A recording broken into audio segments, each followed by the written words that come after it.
و جاء فی الآثار المشهوره، در روایت های مشهوره آوردگی بود است که هر کسی که چنگ میزنه به سنت رسول اکرم صلی الله علیه و سلم، زمانی که دنیا فساد شدگی ای، مذهبی فراوان دنیا را گرفتگی ای، دنیا در یک تلاطفی و فساد رفته است، اما این سنت رسول اکرم زنده میکنه، با همین سنت قد از دنیا میگذره، له اجر 100 شهید، خداوند اجر 100 شهیدش میده. امروز سنت به حد از بین رفته است عزیزا. سنت راست کنیم. زمانی فساد آمد، زمان اختلاف مذهب ها آمد. یکی از سنت این اتحاد است، یکی از سنت همبستگی است، یکی از سنت یکدیگر دوستداری است، یکی از سنت های رسول اکرم از پراکندگی دور گریختن است، باید یک جای شدن است. کسی که اگر سنت پیغمبر زنده میکنه، کسی اگر سنت رسول الله صلی الله علیه و سلم اجرا میکنه، در وقت فسادی امت، فسادی دنیا، رسوا شدن خلایق، همین سنت هم میقبیده، سنت های جناب پیغمبر زنده میکرده، با همین عمل اگر از دنیا گذره، خداوند اجر 100 شهیدش میداده. در شریعت الاسلام روایت شده است و جناب پیغمبر گفتن همه امتی من بهشت میدره مگر کسی که خودش نخواهد. صحابه میگه که چگونه که اینها بهشت نمیخواستین؟ پیغمبر فرمود کسی من اطاعت کنه بهشت میدره، کسی من نافرمانی کنه خودش بهشت نخواسته. کل عمل لیس علی سنتی فهو معصیه، روایت امام بخاری بوده است که هر کسی که چی کاری را پیغمبر گفتن میکنه و او با سنت من موافق نیست، او گناه کرده. امروز هر یک کارمون باید طبق سنت رسول اکرم کنیم. تویداری مونه، زنگیری مونه، دختر شوتهی مونه، نبیره بیاری مونه، معرکه ها مونه، مراسم مونه، باید طبق سنت رسول اکرم کنیم. هر کسی که اگر با طبق سنت پیغمبر نمیکرده، امام بخاری را حدیث رقمی 8270 بود است که 7270 جلد دوم، کسی که سنت پیغمبر در عملش تغییر راست نمیکرده، وای عملش معصیت بوده، وای گناه کرده است. ممکن که در بسیاری همین سرتراشی های ما گناه باشه، در بسیاری همین ریش تراشی های ما ممکن گناه باشه، ممکن در بسیاری همین لباس پوشی های ما گناه باشه. باید ما یک مراتبه سنت رسول اکرم بینیم. اخی سنت چی میگه؟ آیا سنتش راضیه؟ راه و رویشش راضیه در رفتار کردار ما؟ در دیگر روایت آوردگی بوده است جناب پیغمبر صلی الله علیه و سلم که هر کسی که عملش اگر زید سنت من کنه، فردا همون عمل گریبانش در قیامت میگیره و جهنمش میبره. و قال بعضهم، بعض علما گفتن که اگر شما یک شیخ ببینه که در هوا میپره، او یمشی علی البحر، بالای بحر در قدم میزنه، او یاکل النار، علاب قرط میکنه، یا غیر این یک فرض از فرضای خدا را ترک میکنه، یک سنت از سنت های پیغمبر را قصداً ترک میکنه، دانه که این یک دعواگر دروغگو است، دعوای او دعوای ابلیسی است که تمام این کارا را ابلیس کرده میتونه. ایره استدراج میگن، پناه میطلبیم از خدا از این عملی که فرض سنت ترک میکنه. ایره گو جادوگران کرده میتونه، ایره ابلیس هم کرده میتونه. ایره شما پاک بودن و بزرگ بودنش از کجا میفهمی؟ رعایه سنت رسول اکرم. از اگه سنت پیغمبر صلی الله علیه و سلم اگر اطاعت میکنه، پیرو میشوه، ما او را قبول داریم. اگر یک سنت ترک کنه، یک فرض ترک کنه، امام غزالی آورده است که اگر آسمان را پرواز کنه، بحر در رو، اگر علاب فرو بره، چی کاری کنه نکنه، گفته فرض و سنت رعایه نمیکنه، باید دروغگوی نعوذ بالله، گفته باید دروغگوی احتیاط باشه که حیف میشه. برای همین ما همون وقت عزت میابیم که پیروی سنت رسول اکرم باشیم. و قال جنید رحمت الله علیه، اولیای خدا گفتیان ما وصل احد الی الله الا بالله، کسی میگه من به خدا نزدیک میشم، خدا را گوش کنه، خدا خودش نزدیکش میکنه. میخوای که به خدا نزدیک شوی، خدا را گوش کن. و سبیل الی وصول الی الله، میخوای که راه ریاوی که تو را راست به منزل رسانه و تو را بر به خدا رسانه. این گفته متابعتی حضرت محمد مصطفی. کسی که اگر پیروی سنت رسول اکرم باشه به خدا میرسه. کسی اگر پیروی سنت رسول اکرم نباشه عزیزا و هیچ مقصدش به خدا نمیرسه. او را دعواش دعوای بیزیبه. ما پیرو باشیم به سنت رسول الله صلی الله علیه و سلم.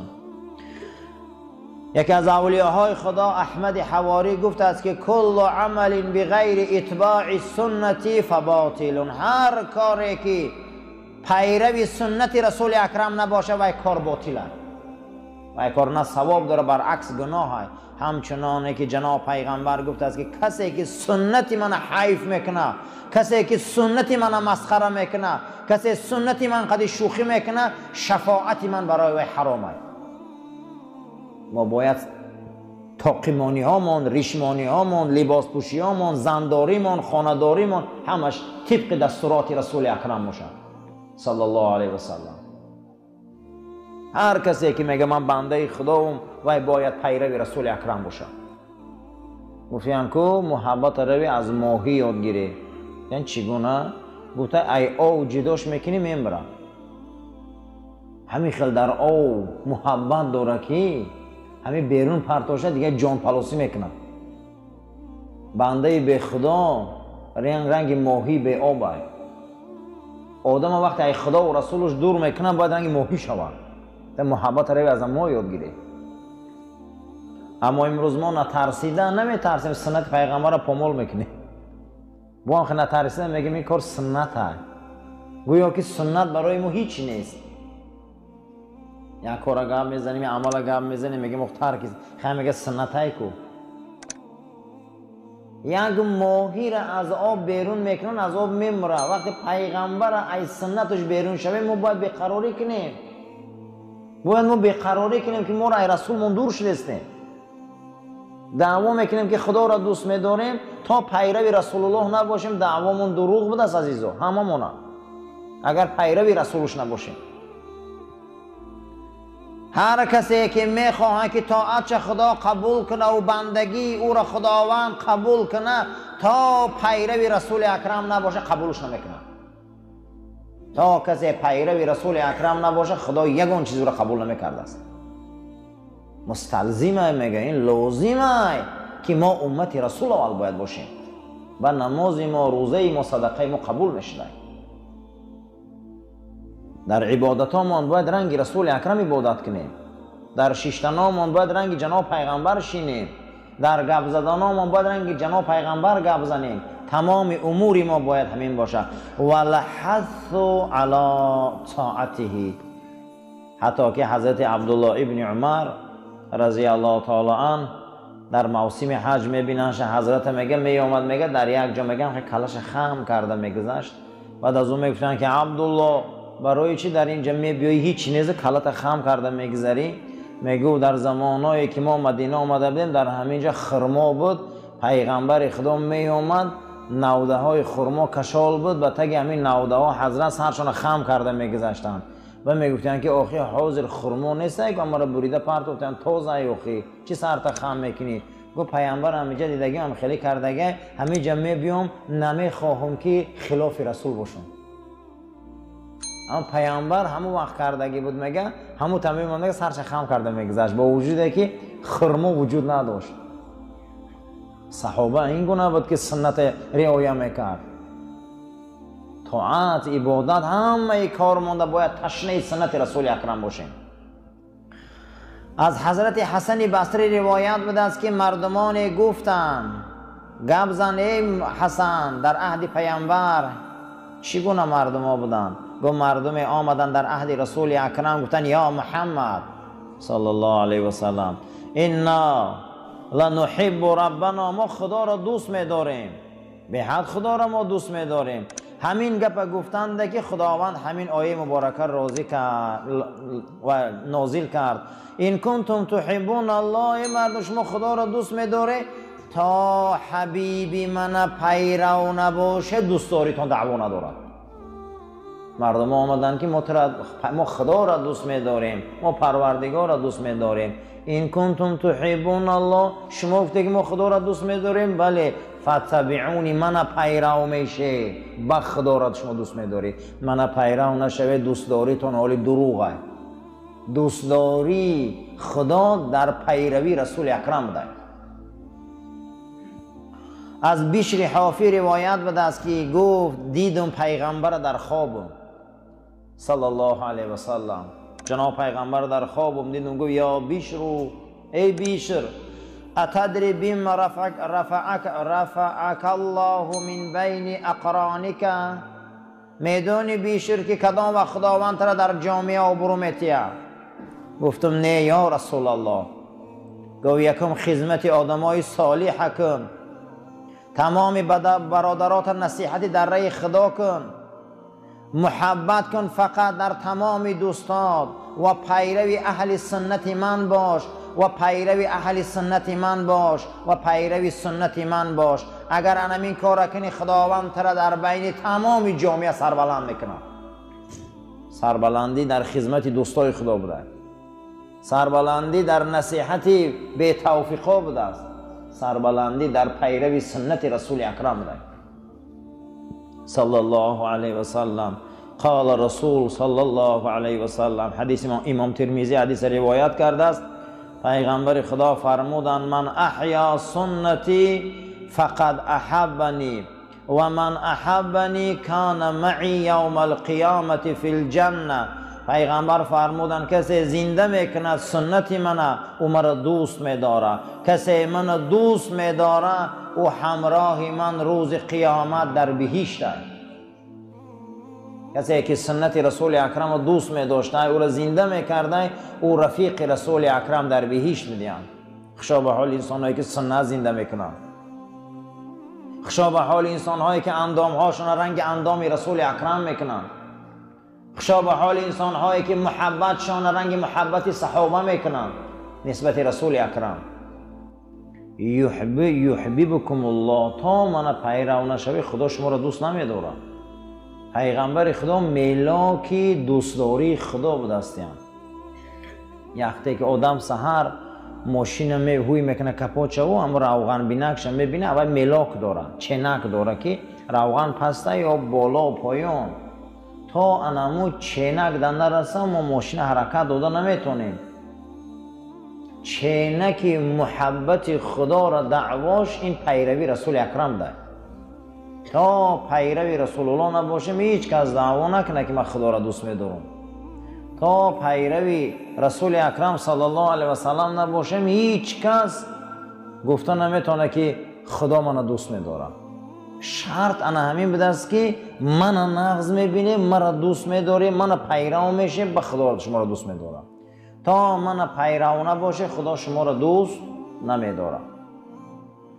اعلم، بدان ای بنده، ای رفیق عزیز، ای مسلمان محترم، خدا تو را رحم کنه، خدا تو را رحمت کنه. این که محبت بنده از برای خدا و محبت بنده از برای رسول معنیش همین طاعت است. معنیش چی بوده؟ طاعت. نمازات در وقتش میخونی، روزه را در وقتش میگیری، از حرام پرهیز میکنی، اطاعت خدا و رسولش میکنی، سنت را پیرو میشی، انا همین اطاعت میگفتیم. و اتباع پیرو امر خدا و رسول، محبت خدا میکنی، محبت رسول میکنی، بندگیت اثبات میکنی، با خداوند برای ما نعمتاش ارزانی میکنه و مغفرت چرایی میکنه. کسی نماز نخونه دعواش دروغه، کسی روزه نگیره دعواش دروغه، کسی که اگر حلال خدا را حلال ندانه، حرام خدا را حرام ندانه دعواش دروغه و هیچ مال نگوه که من خدا و رسول دوست میدارم. این دعواش اساس نداره.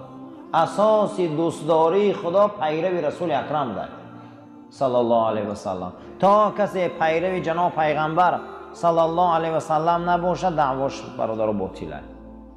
کسی نمازش نخونه و مسلمانیش پره نیست، کسی جمعهش نخونه و مسلمانیش پره نیست، کسی رمضان مبارک روزه نگیره و مسلمانیش پره نیست.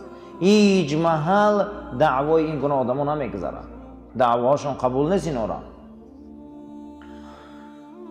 قیل العبد اذا علم ان الکمال الحقیقی لیس الا لله. برادر، امروز ما میگیم که آدم کدام وقت پره میشود؟ پرگی در درگاه خدا بوده.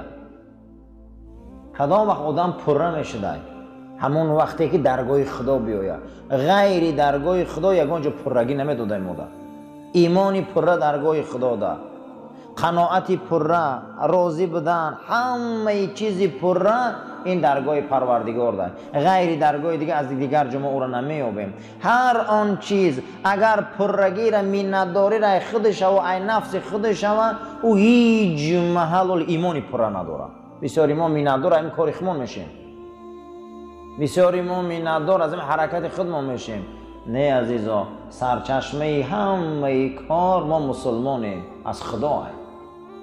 ما تینده باید خدا را دانیم، گیرنده باید خدا را دانیم، سازنده باید خدا را دانیم، سوزنده هم باید خدا را دانیم. دیگر هر چیزی که هست بعد اینه. ما مسلمان ها همین عقیده را داریم. کاملی درگاه خدا ده. هیچ کس محبت حقیقی را غیر ای درگاه خدا از هیچ کس طلب کرده نمیتونه. پدر را محبت میکنی، یه روز از بین میگذره. مادر را محبت میکنی، یه روز از بین میگذره. فرزند را محبت میکنی، یه روز از بین میرود. تمام محبت ها میشکنن، نیست میشن، اما محبت خدا پایدار میمونه. غیریت یگان محبت مثل محبت خداوند در قلبمون جا نکنیم، برای که او پایداره، او ابدیه. محبت چه معنی داره؟ از همین جهت بنده وقتی میخوایی که طاعت کنی، وقتی میخوایی که رغبت به سوی طاعت کنی، میخوایی به سوی خدا نزدیک شوی، چقدر محبت روشن کن. محبت چیکار کن؟ روشن کن. کسی پیرو رسول الله نباشه دعواش دروغ بوده است. من هم باشم، کسی هم که باشه عزیزم. اللهم ربنا تقبل منا انك انت السميع العليم و تب علينا انك انت رؤوف الرحیم. پروردگار این روز برای ما مبارک گردان و ما را پیرو به سنت رسول اکرم صلی الله علیه و سلم کردن نصیب گردان و توفیق ده. ما را از آفت بلا کلفت نگهبان باش. پروردگار گذشته ها و عزیزای ما را قبراش پر نور و روحاشون شاد گردان و این جمعیت هم گذشته ها دارن. خدای گذشته هاشون قبراشون پر نور، روحاشون شاد گردان. چگونه که ما یک نان خیر دادیم به ارواح گذشته ها، پروردگار گذشته های بنده را و گذشته های شما را همشه در این روز مبارک رحمت قبراشون پر نور و روحاشون شاد گردان. برزخاشون آباد و اعمالای نیکشان و مونس قبرشان گردان برحمتک یا ارحم الراحمین. بعد نماز شام تمام شدن عزیزا گذری در اینجا یک نان صدقه داده گشته. همتون خیر در حق گذشته های بنده دعای خیر کنی و تمام گذشته ها در حقشان دعای خیر کنی. سلام علیکم و رحمت الله.